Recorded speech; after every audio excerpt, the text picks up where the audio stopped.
तो मोदी सरकार का एक बड़ा चेहरा देश के शिक्षा मंत्री धर्मेंद्र प्रधान इस वक्त हमारे साथ मौजूद हैं। जोरदार तालियों की गड़गड़ाहट से स्वागत होना चाहिए। धर्मेंद्र प्रधान जी, बहुत बहुत स्वागत है।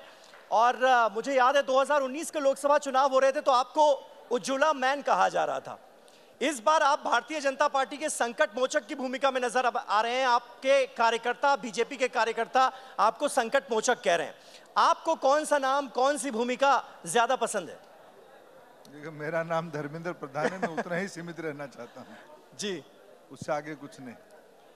अच्छा, इस बार भारतीय जनता पार्टी के तमाम नेता नारे लगा रहे हैं कि मोदी है तो गारंटी है। धर्मेंद्र प्रधान के लिए, आपके लिए मोदी की गारंटी क्या है? देखिए, कभी भी भारत जैसे बड़े प्रजातंत्र की सेवा करने का किसी को भी अवसर मिलता है, सबके मन में ये इच्छा रहती है, दायित्व रहता है, कर्तव्य बोध रहता है कि मैं कैसे कुछ बुनियादी व्यवस्थाओं को सुधारूं और लोगों की जिंदगी को आसान करूं।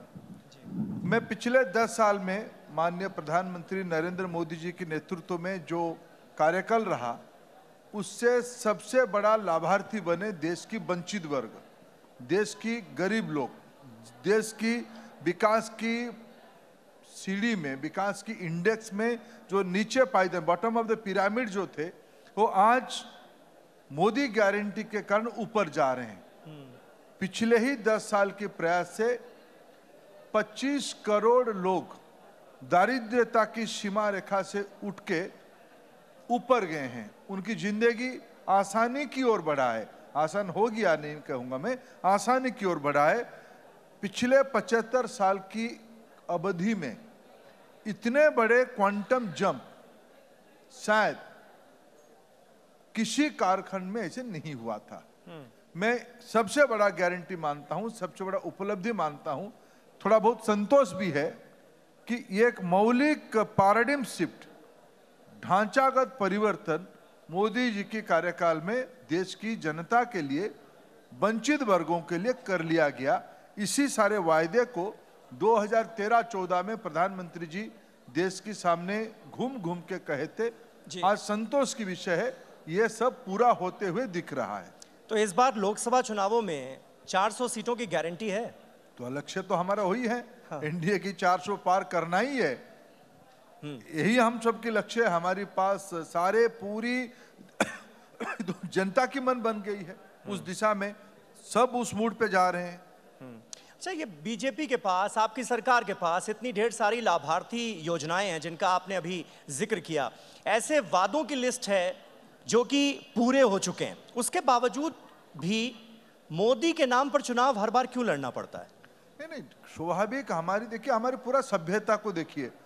आप कहोगे कि भाई रामायण की क्यों मूल चरित्र राम ही रहे, महाभारत की मूल चरित्र श्री कृष्ण भगवान क्यों रहे, अर्जुन क्यों रहे?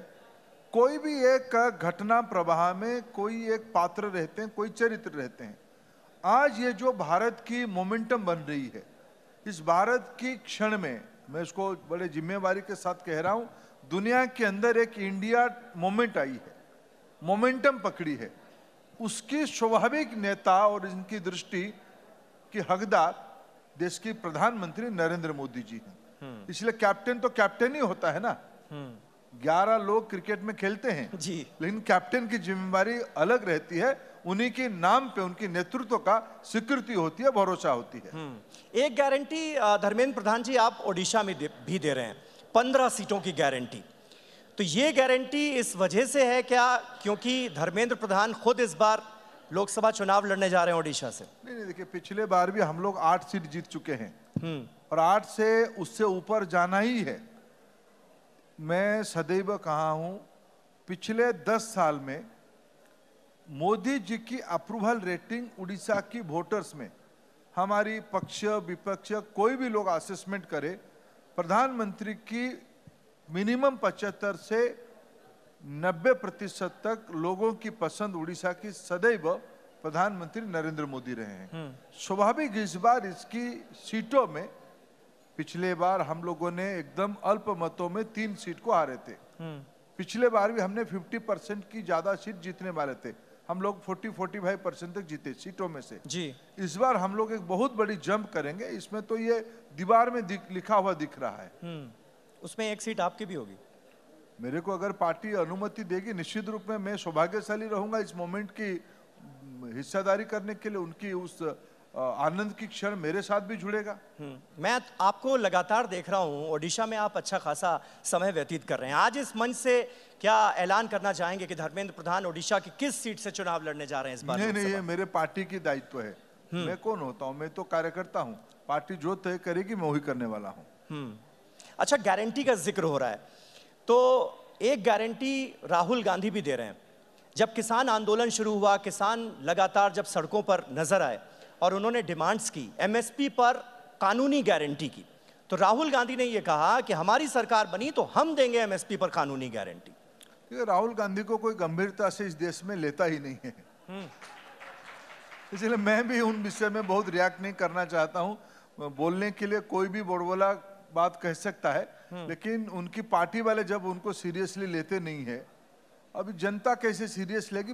पिछले 2 चुनाव में जनता ने अपना एक अभिमत दिया है, इस बार उससे और खराब स्थिति होगा उनकी। तो ये एमएसपी पर कानूनी गारंटी, इसको आप सीरियसली नहीं लेते? इसमें उनकी बातों को मैं उनकी बातों को पिछले 5 साल में प्रधानमंत्री किसान सम्मान निधि में हमने पिछले 5 साल में जितने बैंक खाते में 6,000 रुपया पर किसान हमने उपलब्ध कराया आजादी के उपरांत किसानों को जी, ये कोई एमएसपी नहीं है, ये सीधा सीधा कैश बेनिफिट किसानों की है। मैं कभी उड़ीसा धान उत्पादन करने वाला राज्य है। जी जी। मैं 4 से 14 की एक स्टैटिस्टिक्स देख रहा था। 4 से 14 उड़ीसा में 300-350 लाख मीट्रिक टन धान खरीदी की गई है, जिसकी मूल्य लगभग 35,000 करोड़ रुपया होगा। पिछले 10 साल में यह 650 लाख मीट्रिक टन खरीदा गया है, डबल, लगभग डबल जी। उसकी मूल्य 1,08,000 करोड़ रुपया हुए। उड़ीसा के किसानों को पिछले 10 साल में एमएसपी में धान में ही केवल 1,08,000 करोड़ रुपया की लाभ दिया गया उड़ीसा में। ऑल इंडिया चित्र अलग बात होगी और बड़ा होगी। पिछले आज किसान क्रेडिट कार्ड ना केवल किसानों को मिलता है, गेहूं धान उत्पादन करने वाले किसानों को मिलता है, दलहन उत्पादन करने वाले किसानों को मिलता है, मछुआरों को मिलता है, पशुपालकों को मिलता है। आज ट्राइबल फॉरेस्ट प्रोड्यूस को भी एमएसपी दिया जाता है। आज माइक्रो प्रायोरिटी की लोन, मुद्रा हो, स्वनिधि हो या कृषि ऋण हो, ये रिकॉर्ड अमाउंट की लोन जिसकी ब्याज बहुत ही नगण्य है, आज गांव में शहरों की गरीबों में दिया जा रहा है। इसलिए कुछ भी कोई बात कहे, पिछले 10 साल की इस प्रकार की अनेक गारंटी को लोगों ने लाभ लिया है, अनुभव किया है। इसीलिए एक नई रिश्ता बनी है प्रधानमंत्री जी के साथ देश के लोगों की। बाकी जो लोग उनको जो सह नहीं पाते हैं, जो इंटॉलरेंट है, ये लोग इस प्रकार की बेबुनियादी बात, क्योंकि उनके हाथ में तो पीढ़ी दर पीढ़ी शासन रहा जी, उनके खानदान में कई बार प्रधानमंत्री तो रहा, रिमोट में भी रहा, उन्होंने क्यों नहीं किया उस समय में उस सारे काम को? जो रहते हुए काम नहीं किया, अभी नहीं रहते हुए उसको सिर्फ दिखावे के लिए बोलने में कोई इंपैक्ट नहीं आता है। लेकिन राहुल गांधी एक और गारंटी दे रहे हैं आरक्षण की। वो कहते हैं कि अगर उनकी सरकार आई सत्ता में तो ये जो 50% आरक्षण की सीमा है इसे उखाड़ कर फेंक देंगे। देखिए ये फिर देखो, राहुल गांधी जी मूल तक उनकी कुछ फंडामेंटल्स में प्रॉब्लम है। देश की मूल उन्होंने जब सत्ता में रहे उस समय में क्या किए, जिन राज्यों में अभी अभी वो सत्ता में थे, अभी अभी कर्नाटक में वो जीते हैं, वो कहें पहले कर्नाटक में क्या सदाशिव आयोग की रिकमेंडेशन को वो पालन करने वाले हैं क्या? चुनाव में कुछ कह के आए थे अभी जिसमें वो जीते हैं, क्या उसमें वो पालन कर रहे हैं? कहना कुछ करना कुछ, यह कांग्रेस की बुनियाद में रही है। ओबीसी आरक्षण के बारे में बहुत बोलते हैं, उन्हीं की सरकार पंडित जवाहरलाल नेहरू जी की एक चिट्ठी को आरक्षण के संबंध में अभी अभी माननीय प्रधानमंत्री जी ने संसद में कोट किया था। कैसे जवाहरलाल जी आरक्षण की बुनियादी व्यवस्था की विरोधी हैं जी। जो संविधान में सुरक्षा मिली है आरक्षण, उसको जवाहरलाल नेहरू जी ने आज ये प्रधानमंत्री मुख्यमंत्रियों को पत्र लिखते हुए उसको विरोध किए थे, नापसंद किए थे। राहुल जी के जो पूज्य पिताजी रहे स्वर्गीय राजीव गांधी जी, जब बीपी सिंह जी के कार्यकाल में मंडल आयोग की सिफारिश को लागू किया गया जी, उस समय में राजीव गांधी जी ने लोकसभा में क्या भाषण दिया था, ये पब्लिक डॉक्यूमेंट है, पब्लिक डोमेन में है। ये दोनों दस्तावेज को पहले राहुल गांधी ठीक से पढ़ ले, पढ़ने के बाद कुछ बोलते तो उनकी नैतिकता बनती। कोई उनके साथ आज जो सलाहकार है, कुछ सलाहकार अरविंद केजरीवाल जी से निराशा होके उनके पास चले गए, गलत सलत लिखा के पढ़ा देते हैं, उसी को बोलते हैं, तो जग हसाई हो रहा है, लोग उनको बहुत सीरियसली लेते नहीं है। आप थोड़ा बहुत क्यों ले रहे हो, मेरे को ध्यान में नहीं आ रहा है। नहीं, हम तो बात कर रहे हैं मोदी की गारंटी की, 400 सीटों की गारंटी का दावा बीजेपी कर रही है। तो ऐसे में बहुत जरूरी हो जाता है कि जो ऑपोजिशन पार्टीज हैं वो किस तरह के दावे कर रही हैं, वो क्या गारंटी दे रही हैं, तो तभी तो मुकाबला जो है वो जनता को समझ में आएगा। इसी से जुड़ा हुआ एक मुद्दा है जातिगत जनगणना का। एक और गारंटी उनकी तरफ से आई जातिगत जनगणना को लेकर कि हम आएंगे तो जातिगत जनगणना कराएंगे। बिहार में आपकी पार्टी इस डिमांड के साथ नजर आती है, लेकिन बाकी राज्यों में बीजेपी चुप्पी साध लेती है, ऐसा क्यों? देखिए, एक बिहार का नाम आपने लिया, एक बिहार में कहावत है, काठ की हांडी को बार बार आप चढ़ा नहीं सकते, वो एक बार चढ़ाओगे। हाँ। ये राहुल गांधी की कंपनी जो मूलतः देश की गरीब विरोधी है, इनको कौन मना किया था कर्पूरी ठाकुर जी को सम्मानित करने में? उनकी तो सरकार उन्होंने तोड़ दिया था। जिन्होंने पिछड़ों के बारे में आरक्षण की बिहार में व्यवस्था शुरू की है, सरकार किसकी थी? 60 के दशक में कर्पूरी ठाकुर जी की नेतृत्व में सरकार थी, उसमें जनसंघ हिस्सेदारी रखा था। 77 में जनसंघ की हिस्से से लोग कैलाशपति जी के नेतृत्व में वहां सरकार की हिस्सा थे। बाद में भारतीय जनता पार्टी की सरकारों के अंदर, एनडीए की बिहार की गठबंधन की सरकार के अंदर अति पिछड़ों के एनेक्सर 1 लिस्ट बना जी। नीतीश जी मुख्यमंत्री थे, सुशील मोदी जी उप मुख्यमंत्री थे। एनेक्सर 1 की कल्पना, अति पिछड़ों की कल्पना एक संवैधानिक नीति सरकारी व्यवस्था में डाला गया। हमने सब किया है, अनेक राज्यों में किया है, ओबीसी नेतृत्व खड़ा किया है। आज तो जाति भारत में प्रधानमंत्री जी के हिसाब से 4 है। गरीबी एक जाति है, सबको मिलकर लड़ना चाहिए गरीबी की खिलाफ और गरीबों को बाहर लाने के लिए। आज एक जाति है महिला, ये आज भारत में महिला नेतृत्व की विकास, वुमेन लेड डेवलपमेंट की कल्पना मोदी जी के समय में हो रही है। आज युवाओं की आकांक्षा पूरा करने के लिए आज अनेकों कार्यक्रम किया जा रहा है। मोदी जी ने कहा ये एक चौथा जाति है जी। 5वां जाति है हमारी अन्नदाता।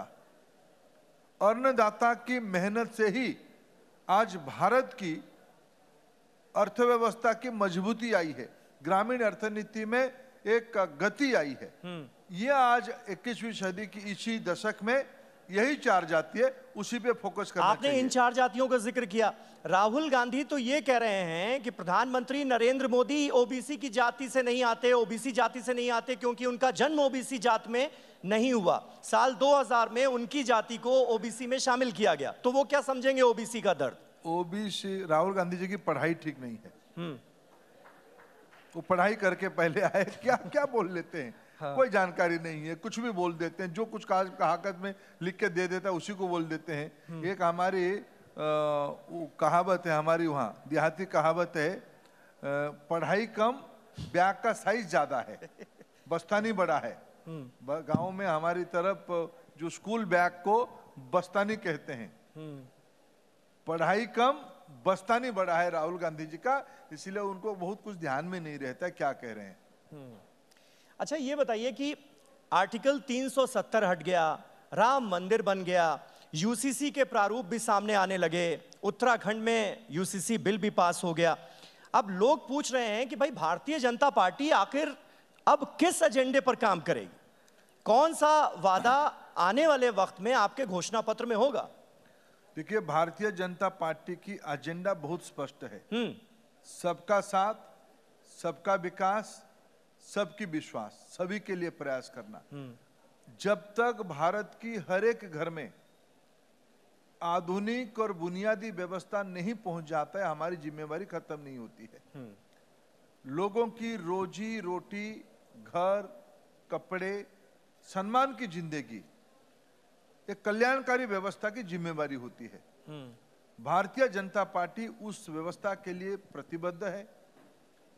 14 में प्रधानमंत्री जी ने कहा था कि मेरे सरकार देश की महिला, युवा, गरीब, वंचित, दलित, आदिवासी, पिछड़ों के लिए समर्पित रहेगा, उनकी एम्पावरमेंट के लिए समर्पित रहेगा। आज तो 3 करोड़ लखपति दीदी की कल्पना हो रही है। नमो ड्रोन दीदी के नाम पे ड्रोन को एक इकोनॉमिक इंस्ट्रूमेंट बनाया जा रहा है। डिजिटल पब्लिक इंफ्रास्ट्रक्चर दुनिया में 50 है, उनमें से भारत में 19 हो चुका है। इसकी संख्या और कैसे बढ़ेगा? आधार हो, आभा हो, अपार हो, लोगों की जिंदगी को टेक्नोलॉजी के साथ जोड़ के कैसे आसान बनाया जाए, लोगों की सशक्तिकरण हो, एम्पावरमेंट हो, यही भारतीय जनता पार्टी की एजेंडा है। सिर्फ 370 राम मंदिर तो आस्था का विषय था, कुछ प्रशासनिक व्यवस्था तो हो गया है, लेकिन जब तक 2047 में भारत को विकसित बनाना, ये भारतीय जनता पार्टी की एजेंडा है, ये देश की एजेंडा है। लोगों की इकोनॉमिक एम्पावरमेंट करना, सोशल एम्पावरमेंट करना, सामाजिक न्याय प्रतिष्ठा करना, ये हमारी एजेंडा है।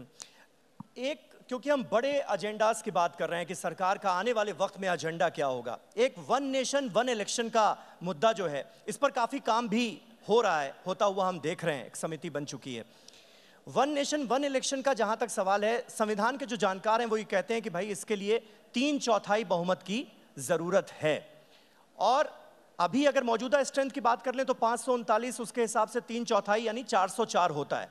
दूसरी तरफ आप बार बार इस बात पर जोर दे रहे हैं कि इस बार 400 सीटों की गारंटी है, 400 सीटें आनी है, तो क्या ये वन नेशन वन इलेक्शन की तरफ देश बहुत तेजी से आगे बढ़ेगा अगर आपकी सरकार आई तो? निश्चित रूप में बढ़ेगी, बढ़नी भी चाहिए, बढ़ेगा। तो चुनाव अगर अलग अलग समय में देश में होता है, आधे समय तो विकास के काम सब बाधक हो जाता है। आचार संहिता के नाम पे विकास की काम ठप हो जाती है। देश इसको इंतजार नहीं करनी चाहिए। देश की नागरिकों को, देश की नई पीढ़ी को विकास की रफ्तार और तेजी से मिलनी चाहिए, उसको गति और मिलनी चाहिए। इसलिए जो जो प्रशासनिक सुधार की आवश्यकता है, शुरू में तो एक देश में एक ही चुनाव की परंपरा था। 50 के दशकों में जब पहला चुनाव हुआ तो यूनिफॉर्म चुनाव होता था लोकसभा और विधानसभा की। धीरे धीरे बहुमत के अभाव के कारण, मिली जुली सरकारों के कारण, दल बदल के कारण इसमें डिसरप्शन आई। अभी एक समय आया है देश की, लोग कहते थे कि वन नेशन वन टैक्स हो ही नहीं सकता है, one nation one identity number नहीं हो सकता, आधार हो गया है, जीएसटी लग गई है। ये सारे को दिखते हुए धीरे धीरे सारा व्यवस्था में, कुछ लोग कहते थे भाई बजट मार्च में ही होनी चाहिए, मार्च फरवरी के अंत में होती थी जी। अभी फरवरी के प्रारंभ में हो गई है। व्यवस्था बनाने से ही बदलता है, बदलती हुई व्यवस्था को सिर्फ स्वीकार करने से उसको दृष्टि नहीं कहा जाता है। प्रधानमंत्री नरेंद्र मोदी जी देश के लिए सोचते हैं, हमारी सरकार की स्वभाव में देश पहला है। तो वन नेशन वन इलेक्शन हो या फिर और बड़े मुद्दे, यानी संविधान में बदलाव से जुड़े बड़े मुद्दे, उसके लिए 400 से ज्यादा सीटों की जरूरत है, ये आप मानते हैं? विषय नई सोचने का है। हाँ। लोगों को ध्यान में रख के सोचने का है, समाज की निचले तबके को पहले ध्यान में रख के सोचने का है। नहीं, ऑपोजिशन ये कहता है ना, मल्लिकार्जुन खड़गे कहते हैं कि भाई ये अगर दोबारा अब आ गए सत्ता में तो संविधान बदल देंगे। देखिए, उन्होंने संविधान रखा था क्या? 74 में उन्होंने संविधान को पहली बार गला घोट दिया था। हाँ। जिन्होंने खुद ही संविधान को एलानिया गला घोटा था, इनकी कोई नैतिकता नहीं है कुछ कहने के लिए। बाकी खड़गे साहब ये भी तो कहते हैं अब की बार 400 पार, ये नारा तो उन्होंने ही शुरू किया है। हाँ। उनकी बात को बहुत क्या कहेंगे हम, बड़े नेता है। अच्छा, भारत के शिक्षा मंत्री हैं आप, तो इंडिया के फ्यूचर के लिए नए भारत की गारंटी नेशनल एजुकेशन पॉलिसी को इम्प्लीमेंट करते हुए देश के नौनिहालों को, छात्रों को, स्टूडेंट्स को क्या देना चाहेंगे आप? देखिए, 3.5 दशक के बाद 2020 में राष्ट्रीय शिक्षा नीति प्रधानमंत्री मोदी जी ने देश के सामने रखा। 2-3 छोटे छोटे फीचर्स में कहूंगा कम समय में शिक्षा नीति के बारे में। शिक्षा नीति एक दार्शनिक तथ्य है, एक फिलोसॉफिकल डॉक्यूमेंट है। भारत को 21वीं सदी में एक वैश्विक जिम्मेवारी लेने के लिए तैयार करने में, अपने नई पीढ़ी की कंधे पे उसको भरोसा के साथ रखने के लिए राष्ट्रीय शिक्षा नीति की कल्पना की गई है। भारतीय भाषा, स्थानीय भाषा के माध्यम से शिक्षा व्यवस्था गहरा रूटेड हो, जड़ से जुड़ा हुआ हो और फ्यूचरिस्टिक को, भविष्य को पकड़ने के लिए शिक्षा काम पे आए, ज्ञान भी मिले, दक्षता भी मिले। प्रधानमंत्री इसीलिए कहते हैं डिग्री महत्वपूर्ण है लेकिन कॉम्पिटेंसी उससे महत्वपूर्ण है। जी, इसीलिए क्या ओपन बुक सिस्टम जो है वो लागू करने के लिए नेक्स्ट वार्षिक परीक्षाएं जो होंगी, जो बोर्ड के एग्जाम्स होंगे, उसमें आप लोग सोच रहे हैं? ये एक सीबीएसई की छोटी सी रिफॉर्म को शिक्षा नीति की व्यापकता के साथ मत जोड़िए। अच्छा, शिक्षा नीति अगर व्यापकता के साथ मैं कहूं, पहले हमारी 5 विषयों पे स्कूलों में पढ़ाई होती थी। जी, लैंग्वेज पे पढ़ाई होती थी, मैथमेटिक्स पढ़ाई होती थी, साइंस पढ़ाई होती थी, एनवायरमेंटल साइंस पढ़ाई होती थी, सोशल साइंस पढ़ाई होती थी। ये 5 ही कंपलसरी विषय होते थे 6वीं से 12वीं तक। अभी राष्ट्रीय शिक्षा नीति में उसमें हमने 3 और विषय को जोड़ा, जिसमें व्यक्ति की और लड़के की क्रिएटिविटी, क्रिटिकल थिंकिंग और व्यक्तित्व विकास और बढ़ेगी। Arts, skill development and sports, ये 3 विषय, 5 और ये 3, ये तीनों मिलकर 8 विषय की अभी कंपलसरी पढ़ाई होगी। छात्र अपना रुचि में पढ़ेगा। स्पोर्ट्स यानी एक ही प्रकार की स्पोर्ट्स नहीं होगा, जिस स्पोर्ट्स में उसकी रुचि है, खेलने कूदने में उसको ही पढ़ाई की हिस्सा उसको मनाया जाएगा, उसको सब्जेक्ट दिया जाएगा, उसकी क्रेडिट रेटिंग में उसकी क्रेडिट पॉइंट वो अर्न करेगा। स्किलिंग स्कूल से शुरू होगा तो बच्चों की एम्प्लॉयबिलिटी बढ़ेगी, एंटरप्रेन्योरशिप बढ़ेगी। सिर्फ वो नौकरी लेने के लिए चक्कर में नहीं रहेगा, देने की परंपरा पे जाएगा। और सभी व्यक्ति में कुछ ना कुछ इनोवेशन है, क्रिएटिविटी है। इसीलिए ओपन बुक एग्जाम के बारे में सोचा। ना ओपन बुक, फिर आप कंफ्यूजन हो रहे हो। हाँ, ओपन बुक सीबीएसई के द्वारा भारत में 60 से ज्यादा बोर्ड हैं। सीबीएसई भारत की राष्ट्रीय स्तर की बोर्ड है। उन्होंने एक छोटी सी पहल किया है। अच्छा, मूल विषय भारत की शिक्षा देने की प्रणाली में मातृभाषा में शिक्षा दिया जाएगा, ये एक रिफॉर्म है। जी, स्किलिंग करवाया जाएगा पढ़ाई के साथ साथ, ये स्ट्रक्चरल रिफॉर्म है। स्पोर्ट्स को पढ़ाई का हिस्सा माना जाएगा। अभी क्या धारणा था, कुछ नहीं होता तो खेल कूद करता है, ऐसा नहीं है। खेलने को भी पढ़ाई का हिस्सा मान के उसको डिग्री दिया जाएगा, सर्टिफिकेट दिया जाएगा। इस प्रकार की स्ट्रक्चरल रिफॉर्म राष्ट्रीय शिक्षा नीति में हो रही है। तो इंडिया के फ्यूचर के लिए ये नए भारत की गारंटी होगी, जिसका आपने जिक्र किया। धर्मेंद्र जी, बहुत बहुत शुक्रिया हमारे साथ बातचीत में जुड़ने के लिए और इतनी अहम जानकारियां हमें देने के लिए, और सरकार की नीतियों के बारे में भी जो आपने आगे का एक प्लान आज दिया है, बताया है। मुझे लगता है कि बहुत लोग देश में आपको इस वक्त सुन रहे होंगे और उनको ये जानकारी होगी कि आगे इसे लेकर सरकार की सोच क्या है नेशनल एजुकेशन पॉलिसी को लेकर। बहुत बहुत शुक्रिया, बहुत बहुत शुक्रिया। शुक्रिया धर्मेंद्र जी, शुक्रिया समीर। और मैं अनुरोध करूंगा धर्मेंद्र जी, आप कृपया मंच पर रहें। और मैं अनुरोध करूंगा कि पूनावाला फिनकॉर्प के एमडी अभय भुद्दा और TV9 डिजिटल HSM के ग्रुप एडिटर पानिनी आनंद मंच पर आएं और धर्मेंद्र प्रधान जी को शॉल देकर सम्मानित करें।